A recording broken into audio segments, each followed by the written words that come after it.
Hello everybody, I hope you're having a wonderful day. Today I'm going to be doing a disassembly on the Migron Knives Moyarl Titanium Crossbar Lock. The Moyarl is a model that really put Migron on a lot of people's radar. I think it's a great design overall. I like it quite a bit, but I have a couple little gripes here and there that are, to some people could be no nonsense. But what I'm gonna end up doing is taking this apart, applying skiffs if I have the right size. So whether I have them or not, you'll see this video being posted. You're gonna need some drivers, a T8 and a T6. Unfortunately, you're gonna need a T6 with a Migron knife because they decided to go backwards somehow and put T6s on one of their knife. Migron is a company that has been known for putting T8s everywhere, like knives should be built.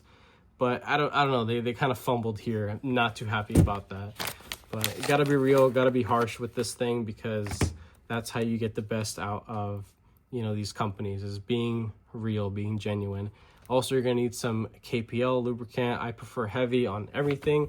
What I'm gonna be doing here is actually putting some thick washers in here to basically slow down the action and create a little bit more resistance, because I personally do not like the action on this knife with the crossbar lock. It is far too light for me. It makes the knife feel extremely cheap and honestly unsafe. My same gripe with the G10 or the micarta variations of this knife. I sold it for, those reasons, because I was just very underwhelmed. Strong omega springs do exist at Migron Knives. It probably just hasn't been made aware of them yet, but hopefully this video gets to somebody that could actually make a difference to that. I don't know. Let's go ahead and get into this.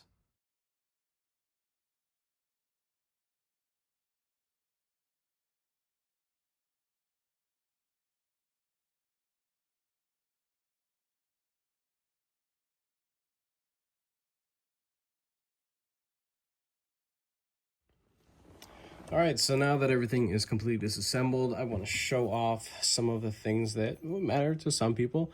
These are the scales. This is how much effort was put into weight relieving and milling.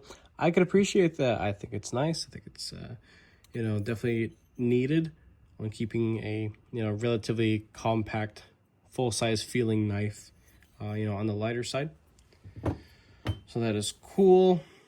Here's the back spacer with the threaded removable barrels. They are not captured, so just be careful. I just dropped one. Let's take a look at this blade here. So you could see the space for the bearings, or what I hope to have to put in here, some washers, is very well executed. This part right here does have the gray PVD coating over it. It does wear out. Definitely would have been nice to see the company take an extra step and actually just machine that off, since it's going to get rubbed in or rubbed out either way. Here are the bearings, very standard size. I'm willing to bet that's a 5mm pivot. We can go ahead and check right now with our Skiff's card. You can get this card and all of the supplies at Skiff Workshop. I have a 10% discount code. Use code JTT10 for 10% off your order. Let's take that pivot, see what it is.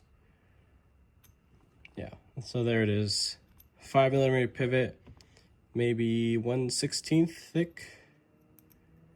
Yeah, 1/16. So 5mm pivot, 1/16. Let's check if we have any washers of that size. I hope I do. I'm pretty sure I do. I think these are it right here. Yeah. 0.0625. I'm pretty sure these are it. Just let me verify real quick. Yeah, those are it. So cool. I got the washers needed for this little project. So I'll set these guys out. Cool thing about Skiffs, if you order their thick washers, you'll get what you see right here. You'll actually get 2 sets, a total of 4 individual washers for your order. I believe it is stated there, but that only applies on the listings for washers, not bearings. Now, let's get into the real shit here. So, take a look at this. This is the cartridge-styled crossbar lock apparatus, the frame, the heart and soul of the knife locking mechanism here, fully assembled.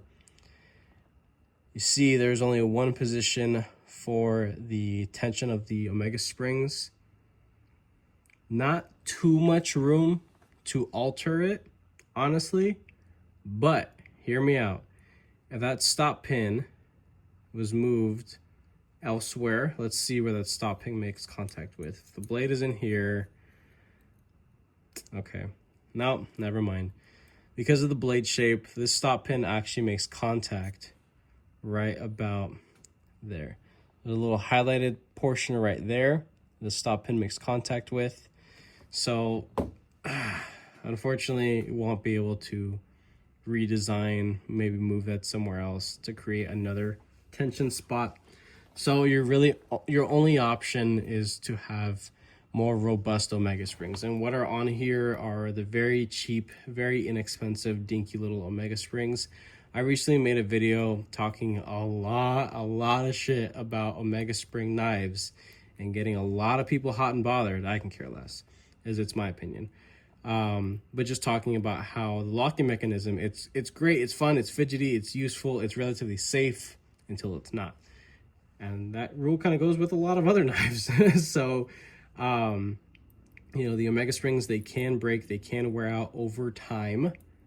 And in my case, I have broken many Omega springs through relatively normal use. I'm not a hardcore tester by any means, but so they're cheap and easy to replace. I will link down below to my Amazon storefront to be able to purchase them if anybody's interested in being able to get replacements of a suitable size. So we're gonna go ahead and leave these springs in here. We're just gonna give them a little bit of a stretch. When you look at them, you're not really doing much. They're in line. This one's sticking out a little further down. The one behind over there, it's a little bit, tighter in. So if we stretch these things out, kind of pull them a little bit, you're kind of like, massaging them, not creating any like harsh kinks.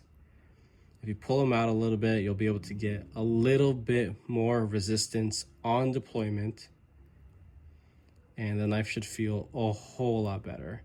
And because you are stretching these in such a manner, you definitely will keep from putting any excess stress on the springs. So you're kind of just like letting it like slide through your fingers while having even tension. This is what I do. I've had great success with stretching springs for this purpose. So now the springs have a lot more stretch to them. While it is not a quantified amount of percentage increase, I'd say that doing this, you'll feel maybe a 10 or 15%, maybe 20% increase in tension overall. But this is the tricky part. Now you got to get these things back in place with now having that extra reach. So in doing so, you want to just be very careful and don't go past that hole. So you want to just take the little pin and just slowly bring it in. If your fingers don't work too well, some very fine, like jeweler's needle nose, something of that sort will definitely work for this job for sure. Let's go ahead and prep the blade. I love how Migron actually constructs this like this. It is very easy to do maintenance on the knife. So let's go ahead, we'll just take some KPL, just get it around in there. You gotta go crazy with it, but you don't have to make it pretty either. Washers ends up squeezing out a lot of the excess anyway. Gets kind of all over the place, all over the pivot, the barrel itself, so you don't have to lube the barrel or anything. Let's get on the outside as well. So just a little bit goes a long way, especially with washers. Not too complicated like that. Boom, done. Okay, now let's go and get our This is the show side scale. Going to set this in here. We're going to get our blade.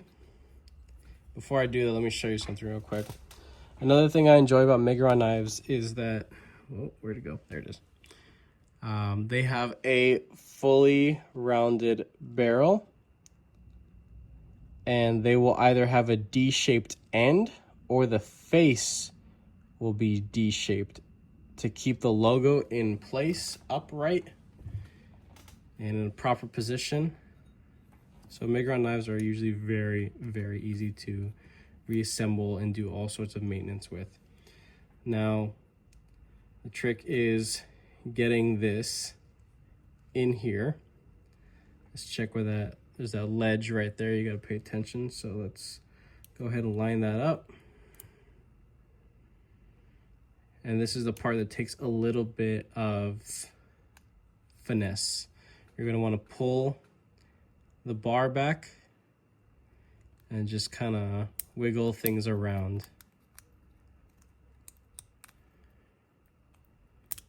That's it, just like that. That's how it's done. Nice, flush, in place, boom, that's it. So we can go ahead and take our little threaded bronze barrels, brass, bronze, phosphor, like whatever you want to call them, whatever material they are. It might just be painted for all I know. Let's get our back spacer.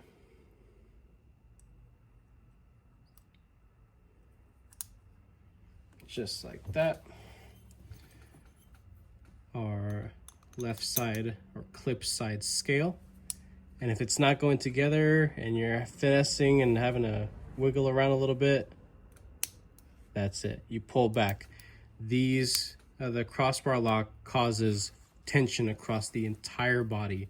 So if things don't snap together super easily, almost effortlessly, pull those back. Just give them a little yoink and that's it. Let's go ahead and reassemble this thing.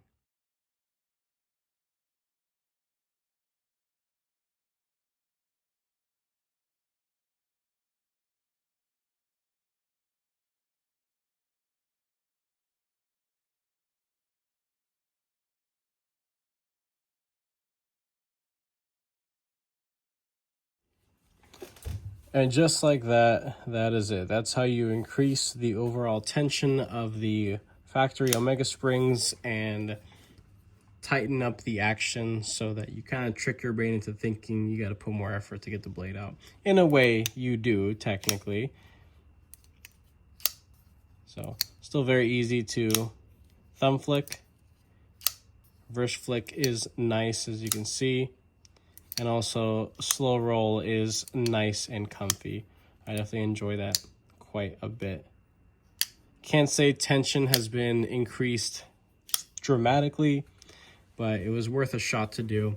So, with having fresh bearings, fresh washers, and putting in for the first time, it's gonna take a second for a knife of this configuration to break in over time. So I did leave it with a little bit of side to side, but it's very comparable to what most people are okay with having a lot of their crossbar locking knives, mainly stuff from Benchmade or even like Hogue as well.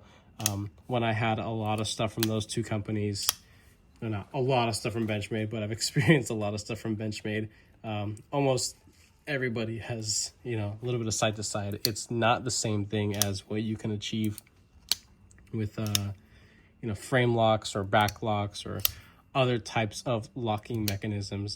They're just not built the same. So if you have a crossbar locking knife, chances are you have a little bit of side to side within your pivot, unless it's just built to a higher caliber and a higher standard.